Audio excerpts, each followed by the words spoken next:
U.S. President-elect Donald Trump is talking about Canada again. His latest stunt has him urging a national sports icon to run for prime minister. CBC's Megan Fitzpatrick is covering this story for us today in Washington. Okay, another day, another story out of Washington there. Megan, who is Trump promoting for prime minister?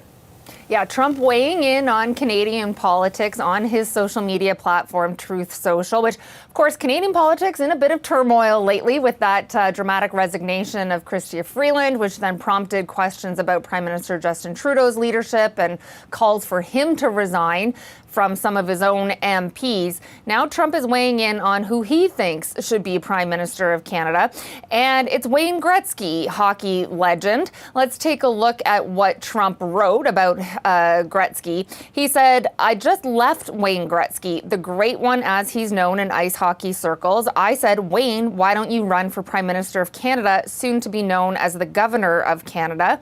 You would win easily. You wouldn't even have to campaign." Trump writing that Gretzky has no interest in this, but I think the people of Canada should start a draft Wayne Gretzky movement. It would be so much fun to watch, Trump wrote. That post was then reshared on social media by Wayne Gretzky's wife, Janet Gretzky. Now, we know that the Gretzkys are friends with Trump and that they do hang out socially. When Trump won the election in November, there were social media posts showing Wayne Gretzky and his wife, Janet, and some of their children at Trump's victory party at Trump's resort in Florida, Mar-a-Lago. There was a photo of Gretzky wearing a Make America Great Again baseball hat. Janet Gretzky, in one of her social media posts, called Trump a great friend and congratulated him on his victory. We also know that Wayne Gretzky's son-in-law, Dustin Johnson, he's a professional golfer and has golfed with Trump, and so the families spend time together.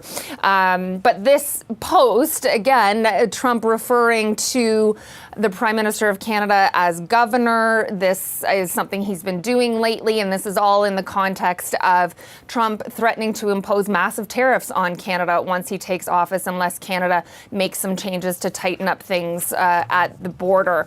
Trump has been suggesting that Canada become the 51st state, saying he thinks it would be a great idea. And yet again, another post on Christmas Day making the same suggestion, Marianne. Okay, well, Trump has also made waves by saying the U.S. should take control of the Panama Canal. He's named a new ambassador, an American ambassador to the country. What's the latest on that?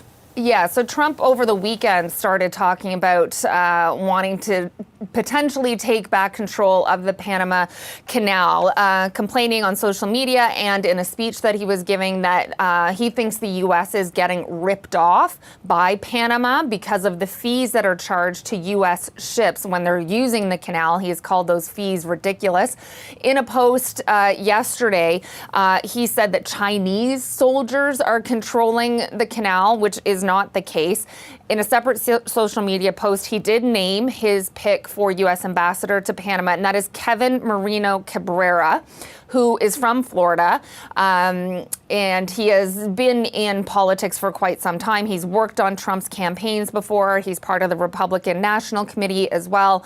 Trump saying that few understand Latin American politics as well as Cabrera, and that he'll do a fantastic job representing U.S. interests in Panama. And he might have his work cut out for him, Marianne, if Trump does keep up this line of attack against Panama, accusing it of ripping off the U.S.